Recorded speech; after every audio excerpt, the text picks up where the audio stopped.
주실 은혜를 기대하며 다 같이 찬송가 321장을 부르시겠습니다. 찬송가 321장입니다.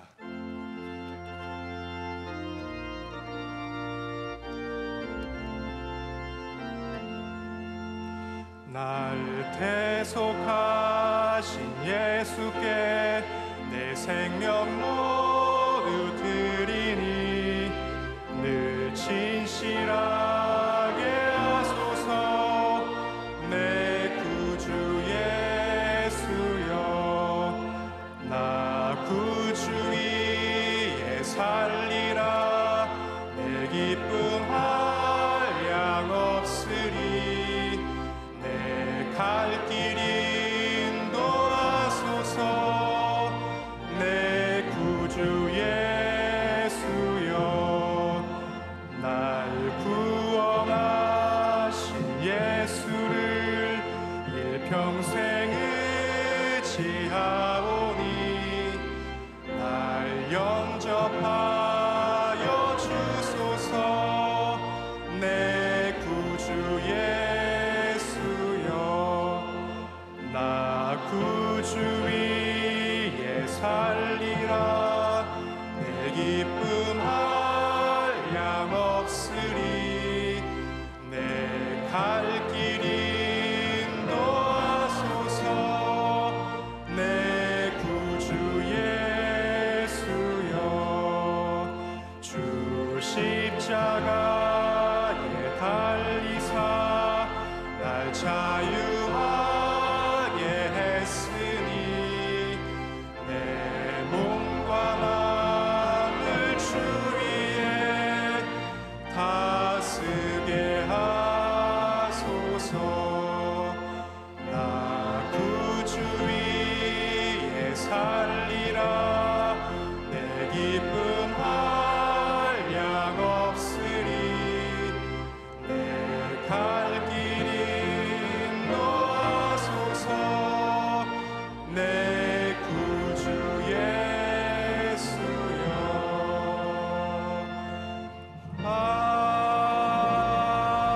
아멘. 오늘 하나님께서 우리에게 주신 말씀은 신약성경 요한복음 6장 28절에서 29절과 마태복음 9장 35절에서 38절 두 본문의 말씀입니다. 요한복음 6장 28절에서 29절과 마태복음 9장 35절에서 38절입니다. 이 말씀을 순서대로 저와 여러분이 교독하고 마지막 절은 합독하겠습니다. 그들이 묻되 우리가 어떻게 하여야 하나님의 일을 하오리이까?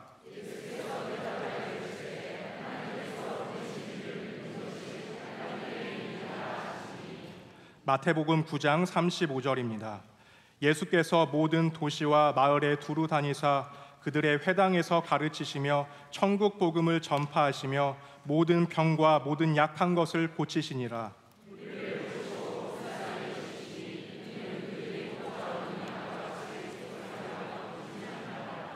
이에 제자들에게 이르시되 추수할 것은 많되 일꾼이 적으니 그러므로 추수하는 주인에게 청하여 추수할 일꾼들을 보내소서 하라 하시니라. 아멘.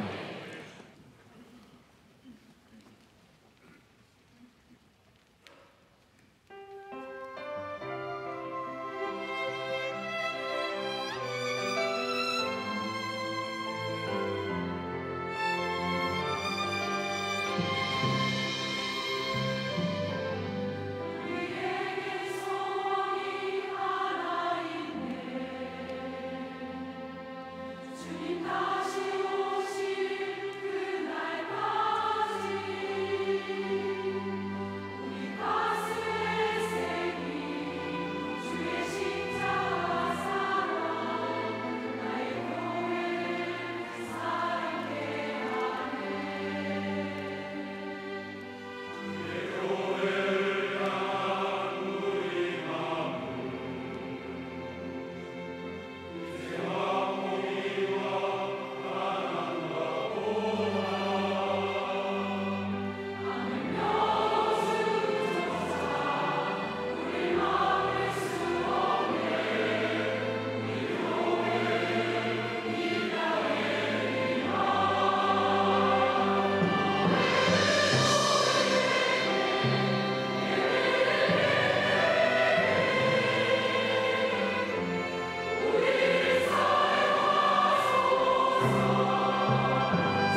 오늘 말씀을 전해주시는 선교사님은 현재 에티오피아의 저희 병원 내에 있는 교회 밝은 소리 교회 지금 현재 섬기고 계시고 더 정확하게 말하자면 에티오피아 굿뉴스 명성 인터내셔널 교회라고 합니다. 이렇게 긴 이름으로 불러요? 네. 그리고 또 2018년에 저희 명성교회 파송 선교사로 에티오피아에 가셔서 어려운 시간들을 다 이겨내시고 저는 여러 목사님들을 만나지만 우리 김윤기 목사님처럼 인품이 좋으신 목사님은 정말로 드물다고 생각을 합니다. 정말 그 귀한 선한 인품으로 이 에티오피아에서 날이 선 그런 곳에서 사람들을 누구려뜨려 주시고 또 연합하게 하시고 또 말씀도 능력이 있으셔서 거기 오신 분들이 충분히 은혜 받아서 봉사가 힘들지 않도록 그런 예배를 이끌어 주시는 정말로 귀한 목사님입니다. 이제 나오셔서 우리는 선교를 위해 한 배를 탔습니다. 제목으로 말씀 전해 주실 때 놀라운 성령의 역사가 이곳에 가득하게 될 줄로 믿습니다. 박수로 환영해 주시면 감사하겠습니다.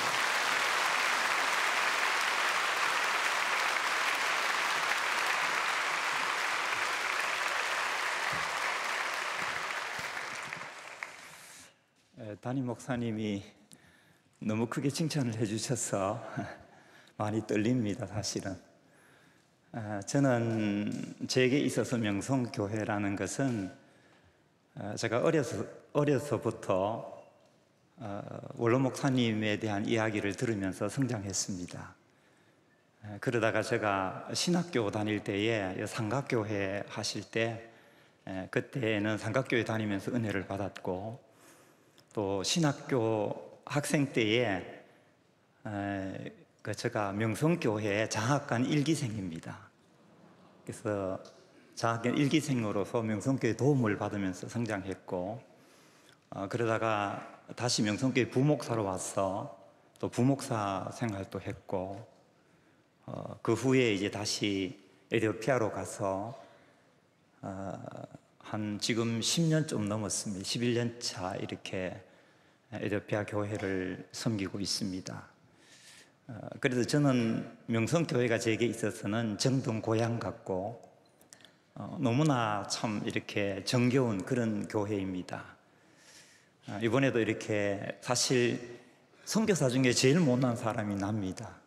배운 것도 작고 정말 뭐 아무것도 없는 이런 사람인데 담임 목사님, 원로 목사님 이렇게 세워주셔서 또 말씀을 전할 수 있게 되어서 감사하고 제가 에티오피아에서는 대통령 앞에서도 떨지 않거든요.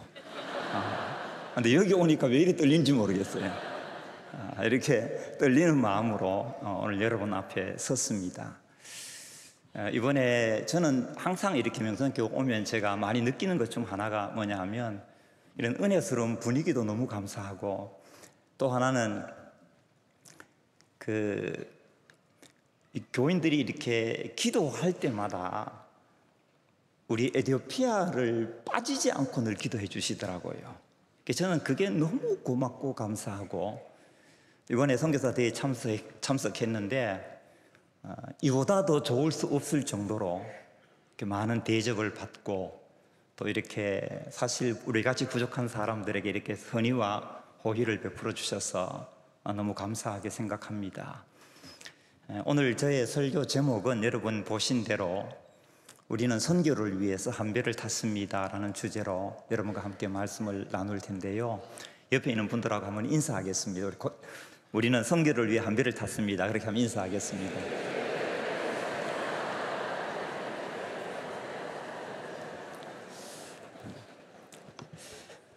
제가 사실은 주제를 이렇게 정한 이유가 없어요. 왜 이렇게 주제를 정했느냐? 우리 교회 표어가 우리 굿뉴스 교회 명성교회, 우리 에티오피아에 있는 굿뉴스 명성교회 표어가 우리는 선교를 위해 한 배를 탔습니다라는 주제입니다.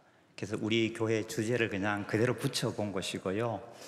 오늘 제가 여러분과 함께 나눌 말씀은 제가 선교사로 나가서 겪었던 거 얘기하려면 끝이 없겠지만 아주 핵심적인 부분들만 몇 가지 이렇게 여러분과 함께 나눠봄으로 해서 같이 은혜를 나누는 그런 시간을 갖고자 합니다. 제일 먼저 내가 누군가라고 하는 정체성에 대한 어떤 부분, 그리고 예수님은 우리를 위해 무슨 일을 하셨는가 하는 부분, 세 번째는 그런 명성교회는 무슨 일을 하고 있는가라고 하는 부분, 그러면 앞으로 우리는 무엇을 할 것인가 라는 부분, 그리고 어떤 마음으로 우리가 일을 해야 되는가라고 하는 이런 부분들을 여러분과 함께 차례대로 저만 이렇게 따라오시면 이해가 되도록 제가 최선을 다해서 설교하겠습니다. 제가 선교사로 나갔을 때에 제일 첫 번째 우리 청년들이 우리 컴파운드 안에 많이 있었습니다. 그 청년들 중에 대부분의 청년들은 정말 신실하게 그렇게 우리 컴파운드에서 우리 병원에서 봉사하고 학교에서 봉사하고 또 우물팀에서도 봉사하는 그런 아주 훌륭한 청년들이 많았습니다. 근데 한 번은 제가 내 서재실에 이렇게 있는데 청년 하나가 나를 찾아왔습니다. 뭐라고 얘기를 하느냐 하면 그냥 나를 찾아와서 날 얼굴을 툭 보더니만은 그냥 후두둑 눈물을 툭툭 흘리는 거예요. 근데 깜짝 놀라서 왜 그러시냐고 제가 물었습니다. 그랬더니 이 청년이 뭐라고 내게 얘기하느냐 하면 목사님, 내가 여기 선교사로 선교한다고 여기 나왔는데 병원에서 봉사하다 보니 지방 사역도 한번 못 나가보고 현지인들도 잘 못 만나고 그들을 도와주거나 구제하거나 아니 다른 어떤 일도 못하면서 아니 이런 병원 사역은 한국에서도 할 수 있는 일인데 목사님 이게 진짜 선교입니까? 그렇게 내게 질문을 하는 거예요. 그러면서 목사님 내가 이게 지금 봉사자로 내가 여기 왔습니까? 아니면 내가 선교사로 지금 내가 여기 왔습니까? 그러면서 이 청년이 후두둑 눈물을 흘리는 거예요. 제가 그 이야기를 들으면서요 한마디 대답을 못 해줬어요. 내가 선교가 뭐다 라고 정확하게 그 친구에게 대답을 해주지 못했습니다. 당시 우리 병원 안에는 두 가지 이 청년들의 고민이 두 가지로 이렇게 보였습니다. 하나가 뭐였느냐 하면 어떤 청년들은 삶이 선교야 라고 생각하는 청년들이 있었습니다. 내가 뭐 간호사로 봉사를 하든지 아니면 다른 무슨 우물팀에서 봉사를 하든지 아니면 교회에서 봉사를 하든지 아니 삶이 선교지 선교가 뭐 별게 있냐라는 생각을 가지고 있는 청년들이 있었던 반면에 다른 한 부류의 청년들은 뭐냐 하면 오지에 나가서 현지인들을 만나고 그들의 눈물을 닦아주고 그들과 함께 사역해야 이게 선교가 아니냐라고 생각하는 청년들이 있었습니다. 제가 그 두 부류의 청년들을 보면서 이 청년들에게 어떻게 선교에 대해서 이야기해 줘야 될 것인가 제가 정확한 대답을 주지를 못했어요. 왜냐하면 제가 잘 들어보니까 두 청년들 다 일리가 있었습니다. 왜냐하면 한 부류의 청년은 아니 삶이 선교지 무슨 꼭 지방에 내려가서 현지인 만나야만 그게 선교냐 라고 하는 이야기가 틀린 얘기냐. 그렇지 않습니다, 여러분. 왜냐하면 예수님의 삶은 그 자체가 전부 선교였습니다. 그러니까 삶이 곧 선교라고 하는 말 자체가 결코 틀린 말은 아니다라는 생각이 있었습니다. 그런데 제가 자세히 들여다보면요 어떤 청년들은 삶이 선교라고 말하면서 실제로 선교적 삶을 살지는 않는 거예요. 삶이 선교라고 말하려면 적어도 예수님처럼 살아야 되잖아요. 예수님의 삶은 어떻느냐? 예수님의 삶 전부가 선교였던 것입니다. 그러니까 삶이 선교라는 말이 틀린 말이냐? 그렇지 않다는 거예요. 그런데 예수님처럼 살지도 않으면서 우리의 삶이 전부 선교야 라고 이야기하는 것은 자기를 합리화하거나 변명에 불과할 수도 있겠다라는 생각이 들었습니다. 또 다른 한편으로 지방에 내려가서 사역해야 이게 진짜 선교지, 아니 이 병원에만 계속 있을 것 같으면 이게 무슨 선교나라고 생각하는 것도 일리가 없는 말은 절대로 아니었습니다. 왜냐하면 선교한다 그러고 아니 지방에 한번 내려가 보지 못하고 현지인들 만나가지고 사역하지 못하면 이게 무슨 선교냐? 일리가 있는 이야기잖아요. 그런데 다른 한편으로는 어떤 문제가 있었다라고 보여지느냐 하면 지방 사역은 그렇게 소중하게 여기면서 내가 실제로 지금 맡아서 일하는 병원 사역에 대해서는 또 게을리할 수 있기 때문에 이 또한 일리가 있긴 하지만 온전한 대답이 될 수 없다라는 생각이 내 마음에 있었습니다. 그래서 제가 마음속에 고민이 생긴 거예요. 하나님, 선교가 뭡니까? 우리가 괴로워하는 것은 일이 많아서 괴로운 것이 아니고 생활이 힘들어서 괴로운 것이 아니고 내가 지금 선교 현장에 나와 있지만 선교가 도대체 뭐냐라고 하는 정체성의 혼란 가운데 빠지게 될 때 그게 진짜 괴로운 일 중에 하나더라는 거예요.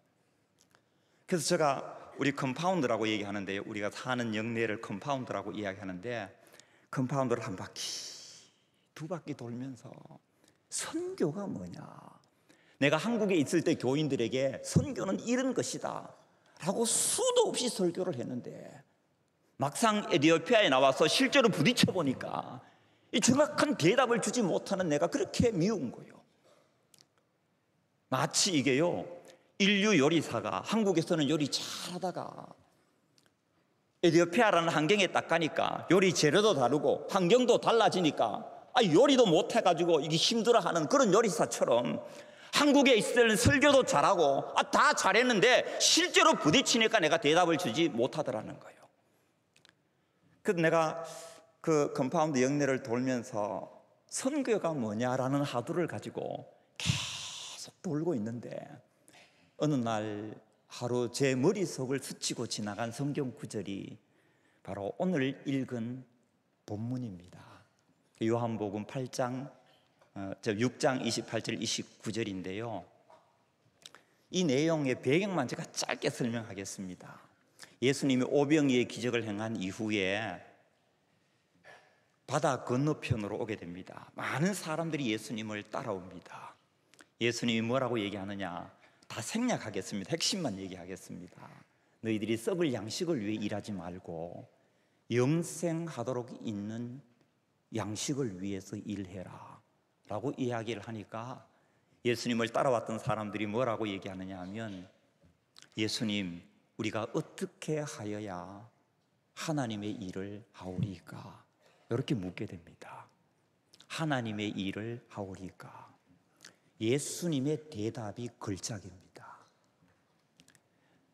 아버지께서 보내신 일을 믿는 것이 하나님의 일이니라. 그렇게 얘기를 하신 거예요. 자, 여러분, 어떤 사람이 여러분을 찾아오셔서 내가 어떻게 하면 하나님의 일을 하겠습니까? 라고 물으면 여러분 뭐라고 대답하겠습니까? 어떤 분들은 교회 봉사해, 기도 생활해, 아니면 구제해, 구역에 들어가서 구역 섬겨. 또 어떤 분들은 아니 신학교가 그렇게 대답해야 정상 아닙니까, 여러분? 어떻게 하면 하나님의 일을 하겠냐고 물으면 우리가 교회 봉사하라 그러든지 아니면 신학 가라 그러든지 이렇게 해야 정상 아니겠습니까? 그런데 예수님은 신학 가라고 말하지 않고 교회 봉사하라고 이야기하지 않고 나를 아버지께서 보내신 일을 믿는 것이 하나님의 일이다. 그렇게 대답을 하셨다는 거예요. 믿는 것이 어떻게 하나님의 일이 됩니까, 여러분? 이 말 속에는 어떤 의미가 들어있다고 저는 느끼느냐 하면 우리가 믿는 하나님은 일하시는 하나님이십니다.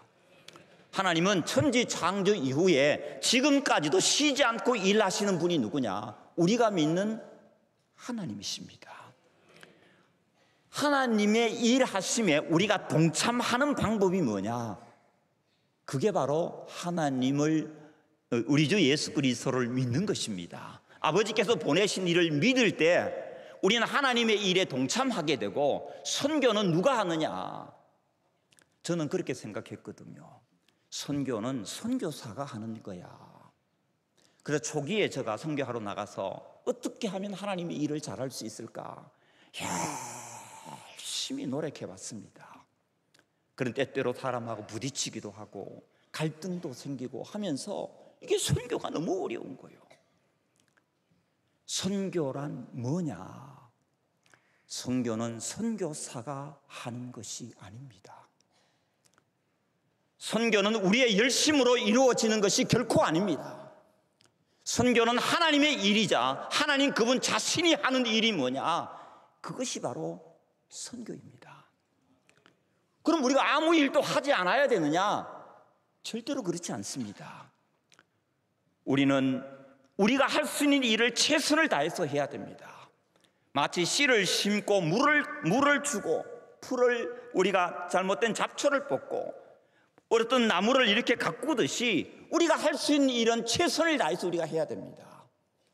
그러나 잘하게 하시는 이가 누구십니까? 하나님이 잘하게 하시고 하나님이 일하시고 하나님이 선교하신다는 거예요. 우리는 그 하나님의 선교에 동참하는 것이 뭐냐? 그게 진짜 선교다 라는 생각이 제게 들었습니다. 그러면서 내 마음속에 어떤 마음이 일었느냐 하면, 그러면 우리가 이렇게 물어볼 수 있습니다. 하나님의 선교를 어떻게 해야 되느냐? 하나님의 선교의 모델이 누굽니까? 하나님의 선교의 진짜 모델, 저는 그분이 예수님이라고 믿어요. 원래 선교란 말은 보낸다라는 뜻이거든요. 하나님이 예수님을 이 땅에 보내신 거예요. 그래서 제가 여러분에게 두 번째로 던지고 싶은 말이 뭐냐 하면, 예수님은 그러면 무슨 일을 하셨는가? 여러분, 예수님을 하나님이 보내셨잖아요. 예수님이 이 땅에 오셔서 하신 일이 뭡니까? 무슨 일을 하시다가 십자가에 못 박혀 죽으셨습니까?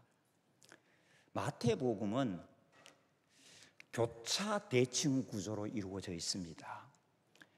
좀 말이 어렵습니까? 교차 대칭 구조란 말은 무슨 말이냐 하면 1장부터 4장까지는 사역이 나오고 5장부터 7장까지는 말씀이 나오고 다시 또 8장부터 9장까지는 사역이 나오고 10장은 다시 말씀이 나오고 11장에서 12장은 다시 사역이 나오고 13장은 다시 또 말씀이 나와요. 사역, 말씀, 사역, 말씀, 사역, 말씀, 이것이 28장까지 이어집니다.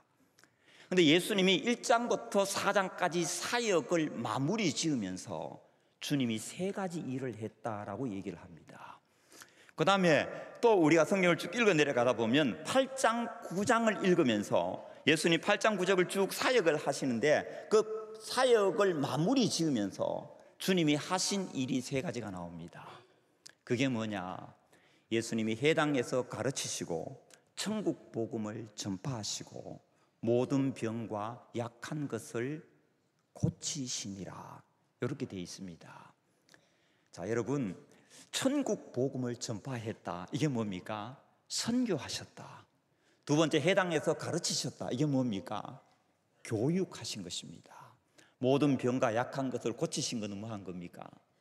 이거는 예수님이 치유 사역 또는 봉사하는 일을 하셨다, 이렇게 얘기할 수 있을 것입니다. 그래서 이 말씀을 가지고 일명 예수님의 3대 사역 또는 예수님의 3대 사명이라고 우리가 이야기를 합니다. 그런데 그래서 140년 전에 이 땅에 선교사들이 오지 않았습니까? 선교사들이 이 땅에 오셔서 예수님이 이 세 가지 일을 하신 것처럼 선교사들도 무슨 일을 하셨느냐? 세 가지 일을 했습니다. 그게 뭐냐? 선교를 위해서는 교회를 세웠고요. 그래서 선교사들이 세운 교회들이 많지 않습니까? 교육을 위해서는 학교를 세웁니다. 그래서 선교사들이 와서 뭐 배제학당, 뭐 이하학당, 많은 학교들을 세우잖아요. 그리고 또 하나 선교사들이 와서 하신 일이 뭐냐? 치유 사역을 위해서 병원을 세웠습니다. 이것이 뭐냐? 이 선교사들이 와서 예수님이 하신 일을 그대로 반복하신 것입니다. 사실 이게요, 대단히 중요하다고 저는 생각합니다.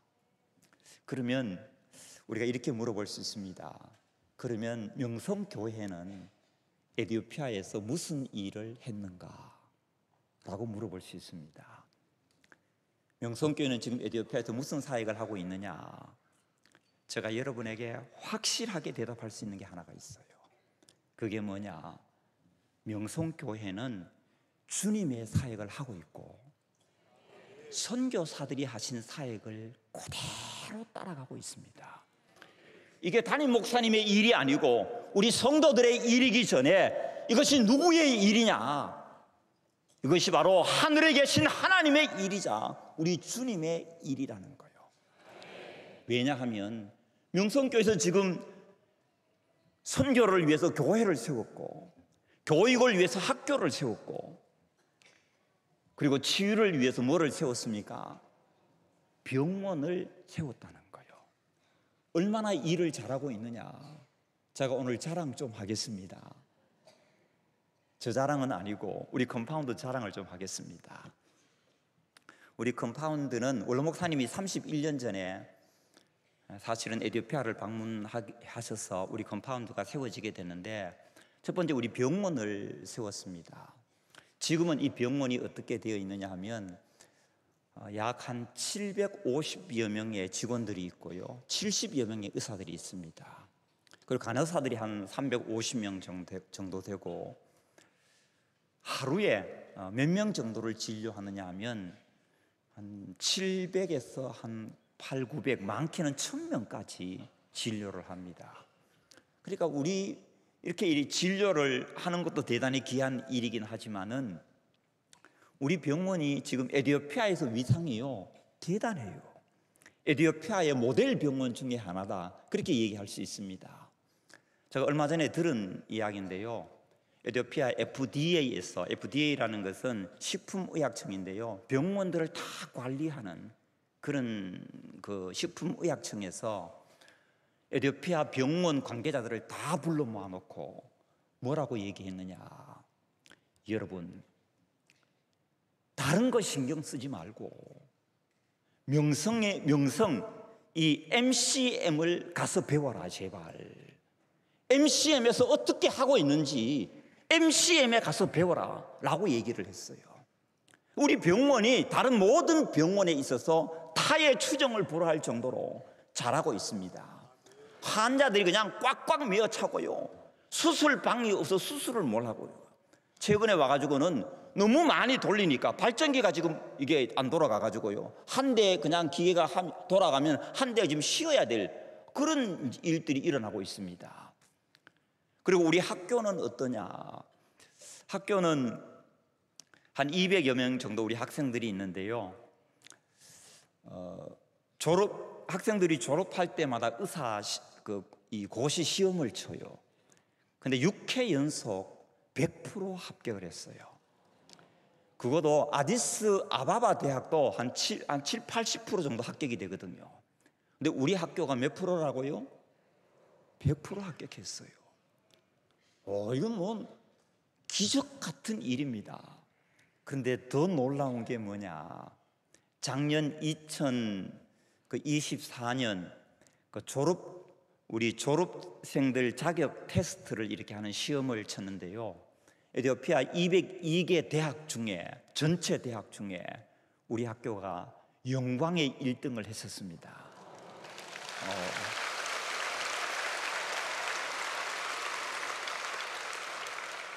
뭐 제가 잘한 건 아니고요, 대표님이나 이런 분들이 잘하셔서 그래요. 하여튼 정말 훌륭할 뿐 아니라요, 너무 잘하고 있습니다. 저는 그냥 우리 한인 교회를 맡아서 목회하고 또 지방 교회를 이렇게 섬기고 있는데요, 지방에 내려가다가 보면 교회들을 이렇게 많이 어려운 교회들을 저는 만나게 됩니다. 어려운 교회를 찾다가 보면 나무 밑에서 예배를 드리는 그런 교회들이 있습니다. 비가 오면 갑자기 사람들이 흩어져 버리는 거예요. 이 교회인데 말이 아닌 거예요. 그래서 제가 이걸 보다가 어떻게 하면 좋겠나 고민하는 중에 교회를 이렇게 하나씩 둘씩 이제 세우기 시작했고요. 한 열 몇 개 지었습니다. 그리고 학교도 하나, 최근에는 학교도 하나 이렇게 하고 여러 일들을 이렇게 감당하고 있습니다.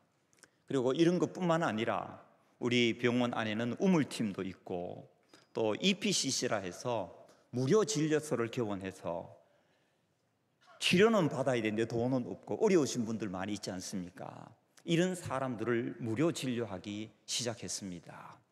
그리고 더 나아가서 지금 아디스 아바바를 중심으로 해서 위성 도시가 12개 정도가 있습니다.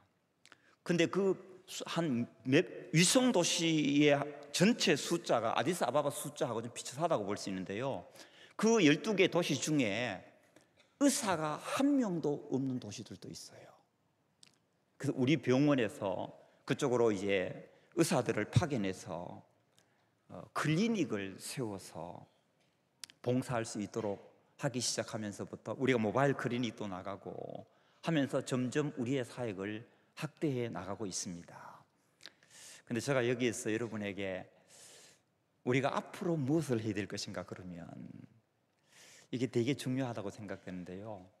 저는 우리 병원이 단순히 클리닉만 세워주는 것을 넘어서 거기 학교도 세울 수 있으면 세워주고, 학교 세워보니까 돈 그렇게 많이 안 들더라고요.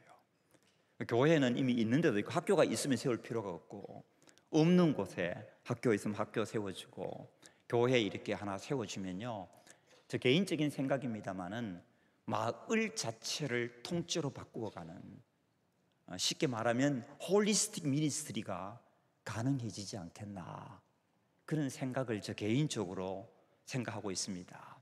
그럼 이것이 에티오피아 선교의 하나의 좋은 모델이 될 뿐 아니라 우리 세계 선교 역사에도 좋은 모델을 만들어갈 수 있는 그런 좋은 찬스가 지금 왔다라는 생각을 합니다. 제가 이런 생각을 하게 되는 데는요, 이유가 있어요. 제가 선교사들을 이렇게 보면은요, 학교를 세우는 분들은 있어요, 때때로. 또 어떤 선교사들 보면 교회를 건축하는 분들도 있습니다. 그리고 어떤 또 다른 나라에서 선교하시는 분들 중에는 병원을 세워서 이렇게 하시는 분들도 간혹 있더라고요. 전혀 없는 건 아니고 있더라고요. 그런데 병원과 학교와 교회를 동시에 세워서 하는 분은 아직 제가 보지를 못했어요. 그런데 여러분, 우리 컴파운드는 있잖아요. 이 세 가지를 동시에 할 수 있는 모든 능력을 다 갖추고 있어요. 모든 능력을 다 갖추고 있어요. 아멘 할 때까지 해요. 이게 놀라운 일입니다. 왜냐하면 우리 학생들이 자라나고 있잖아요. 애들이요, 공부 다 하고 훌륭한 이 졸업을 했음에도 불구하고 갈 곳이 없는 아이들이 많아요. 우리 돈을 한 20만 원 정도만 주면 클리닉을 열 수 있도록 할 수 있습니다. 그리고 얼마든지 이것이 가능하다는 거예요. 우리 모든 게 다 갖춰져 있는 게 뭐냐, 그게 바로 우리 컴파운드다. 만약 여기에서 사람을 파송해가지고 어떤 지역에 가서 선교하게 한다 그러면 어마어마하게 투자해야 될 것입니다. 근데 우리는 선교 기점으로 이미 우리 컴파운드 안에 준비가 다 돼 있는 거예요. 우리가 안 할 뿐이지, 한다 그러면 이 모든 것이 가능한 곳이 뭐냐, 우리 컴파운드입니다. 명성교에서 이렇게 만들어 놓았다고 하는 것이 얼마나 놀라운 일인지 모른다는 거예요. 그런데 이 모든 일을 앞으로 더 잘하려면 어떻게 해야 되냐, 여기에 더 중요한 게 하나가 있습니다. 그게 뭐냐 하면 컴패션입니다. 오늘 예수님께서 뭐라고 얘기하셨습니까? 예수께서 무리를 보시고 불쌍히 여기시니, 무리를 보시고 불쌍히 여겼다라는 말 쓰잖아요. 여러분이 성경을 한번 주의 깊게 읽어보시기 바랍니다.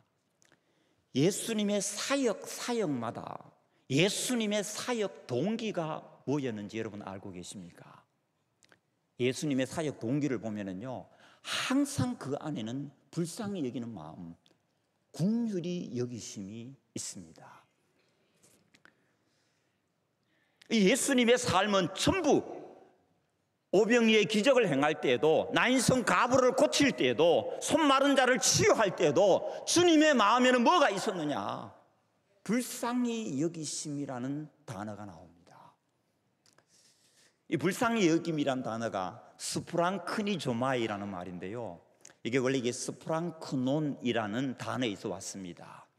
스프랑크논이라는 말은 창자, 내장, 그런 의미를 갖고 있는데요, 이 내장이 끊어질 듯한 아픔, 이런 얘기를 할 때 바로 이 불쌍히 여긴다, 스프랑크논이라는 단어를 씁니다. 저희 어머니가 무슨 일을 하다 제가 잘못하면 저를 보고 항상 하시는 말 중에 하나가 뭐냐 하면, 용기야, 내가 널 보면 애간장이 탄다.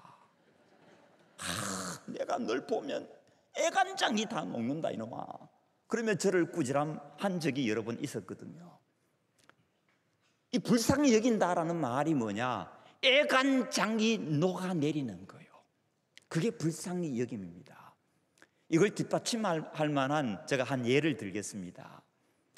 중국의 얘기인데요, 중국에 그 진나라의 한온이라는 한 장수가 있었습니다.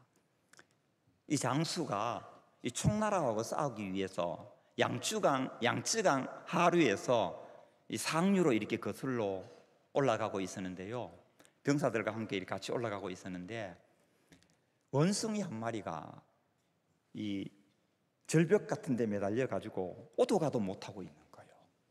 그래서 원숭이를 잡아가지고 배에 실었습니다. 그랬더니 건너편에 있는 어미 원숭이가 그걸 보고 꽥거리더니만은 배가 흘러가는 쪽으로 계속해서 따라 올라오더라는 거예요.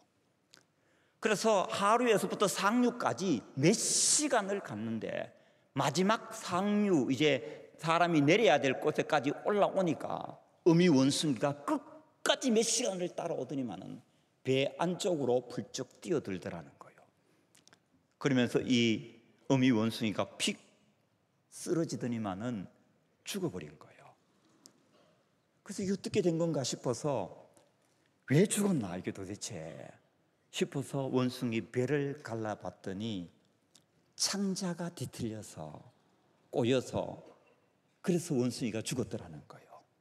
그래서 거기서 나온 유명한 말이 뭐냐, 단장의 슬픔이라는 단어입니다. 어머니가 자식이 잡혀가는 것을 보고 너무나 애처롭고 마음이 답답해서 창자가 끊어지는 아픔, 그 창자가 끊어지는 아픔을 가지고 뭐라고 얘기하느냐, 이걸 바로 불쌍히 여긴다라는 단어의 의미라는 거예요. 여러분, 선교는 뭐로 하느냐? 선교는 가르친다고 되는 것도 아니고, 선교한다고 되는 것도 아니고, 우리의 마음 안에 불쌍히 여기는 긍휼이 있느냐, 여기서 진짜 선교가 시작된다는 거예요.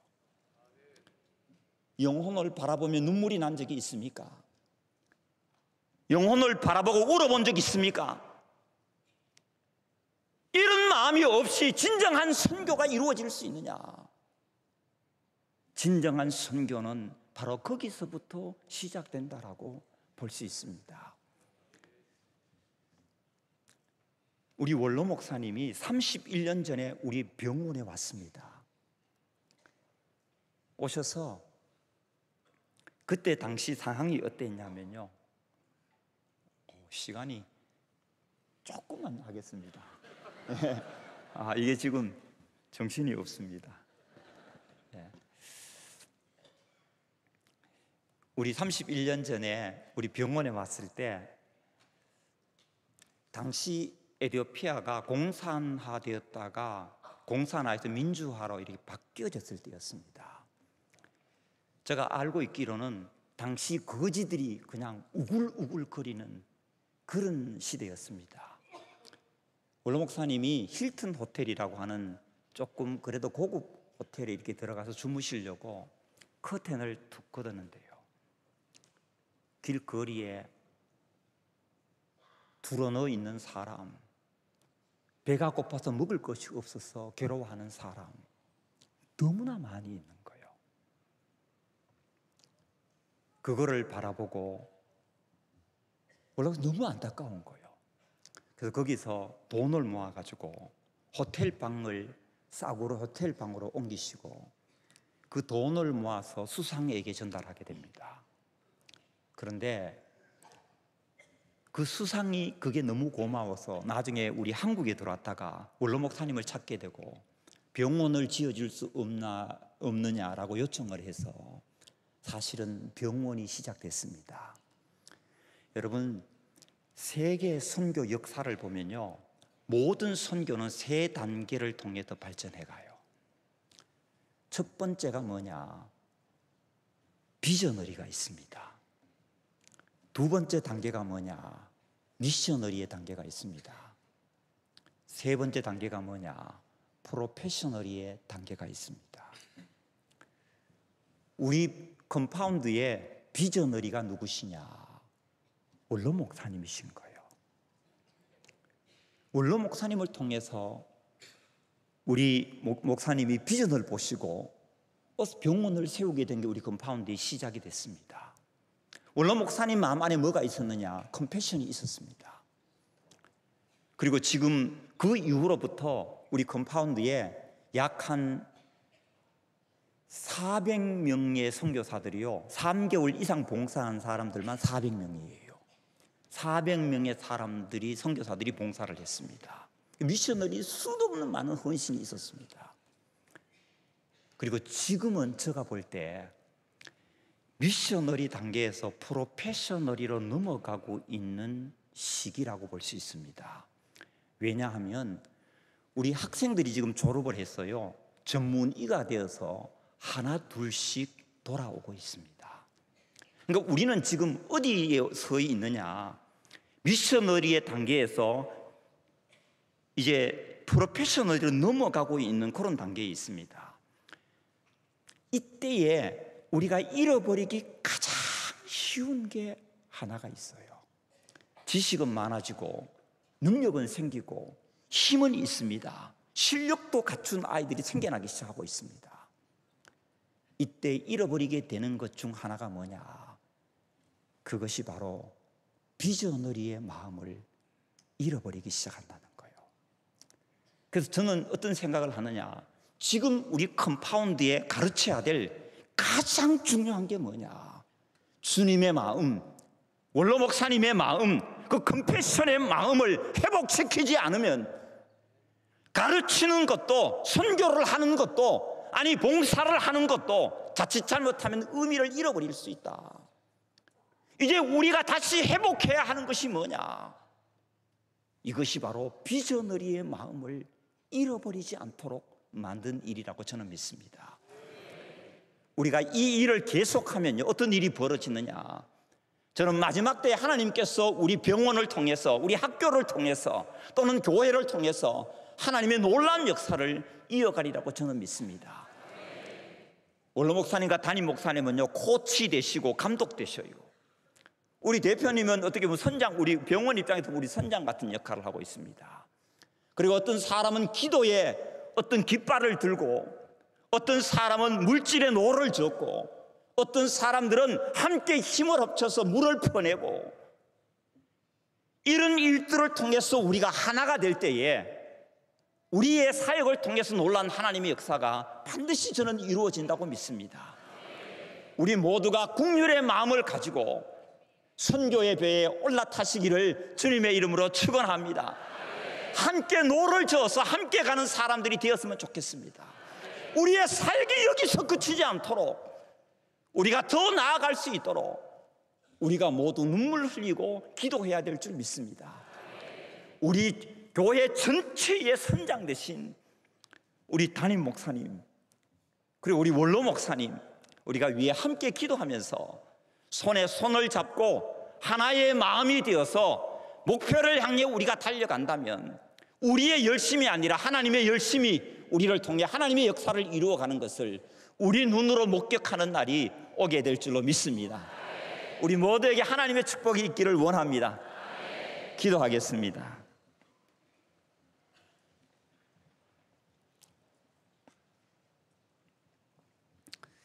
아버지, 오늘 우리는 선교를 위해 한 배를 탔습니다. 무엇보다 우리 공동체의 선장 되신 담임 목사님, 하늘을 향한 순례의 길에 나침판을 붙드시고 온갖 어려움과 풍랑을 헤쳐나갈 때 지혜와 계시의 영을 부어주시고 우리 모두를 소망의 항구로 이끌게 하시고 풍랑 중에도 은혜의 바람을 타게 하시고 이 풍랑을 인하여 더 빨리 가는 아름다운 믿음의 항해를 할 수 있도록 하나님이 우리를 도와주시고 인도하여 주옵소서. 또한 그 먼 길을 먼저 걸어오신 원로 목사님, 오직 주님 7년을 하루같이 일하는 깃발을 흔들며 앞장서서 여기까지 달려오셨지만 아직도 현역처럼 뛰고 계시는 원로 목사님이십니다. 목사님의 눈물고운 국률의 정신을 우리 모두 마음에 새기며 뿌려놓은 사역이 우리를 통해 유지되게 하시고 아름다운 열매를 맺을 수 있도록 인도하여 주옵소서. 주님, 오늘 이 자리에 있는 우리 모든 성도들은 승객이 아닌 선원으로, 강객이 아닌 동력자로 서기를 원합니다. 작은 일에도 함께 팔을 걷어붙이고 때로는 힘겨운 파도와 싸우며 손에 손을 잡고 일어서는 저희들 되게 하시고 우리가 사는 모든 삶의 자리에 선교적 삶의 현장이 되게 하시고 직장에서나 가정에서나 시장에서나 예수의 증인으로 살게 하시며 특별히 이번 선교사 대회를 축복해 주시고 45주년 행사를 인도해 주셔서 이를 위해 수고한 모든 주의 일꾼들에게도 하늘 같은 은혜를 내려 주옵소서. 우리의 삶이 다하는 그 순간까지 우리 주 예수 그리스도께서 다시 오는 그날까지 멈추지 않는 저희들 되게 해 주옵소서. 돌아보면 모든 것이 은혜요 감사입니다. 영광과 존귀와 근세가 주님께 있습니다. 주님, 이 교회 위에 하늘 같은 은혜를 내려 주옵소서. 감사하옵고 예수님의 이름으로 기도하옵나이다. 아멘.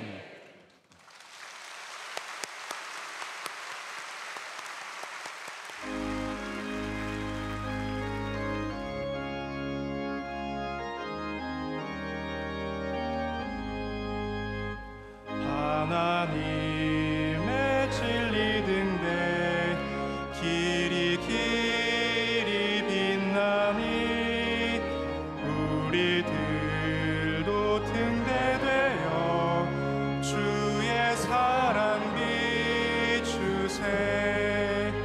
우리 작은 불을 켜서 험한 바다 비추세. 빠져 헤매느니 건져내어 살리세. 죄의 밤은 깊어가고 성난 물결 설렌다. 어디 불빛 없는가 고 찾는 물이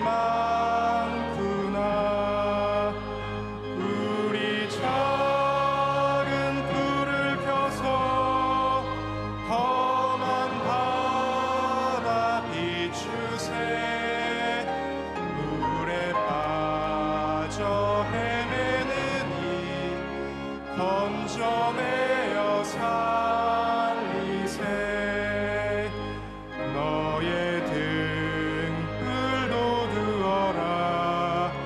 거친 바다 비춰라.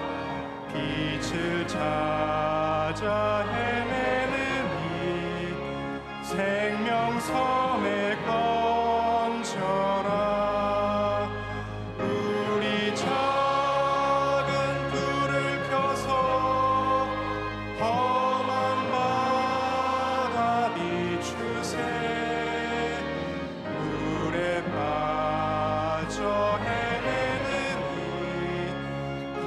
건져내어 살리세. 이제는 우리 주 예수 그리스도의 크신 은혜와 하나님 아버지의 영원하신 사랑과 성령님의 함께하심과 임재하심이 주의 말씀을 붙잡고 한 배에 타올라 우리에게 주신 각각의 사명을 붙잡고 이 배를 주님이 기뻐하시는 항구로 밀고 나아가는 주의 수많은 성도들과 선교사님들과 그 가정과 모든 복된 일터와 선교지 가운데 이제로부터 영원토록 함께 하시기를 간절히 축원하옵나이다. 아멘.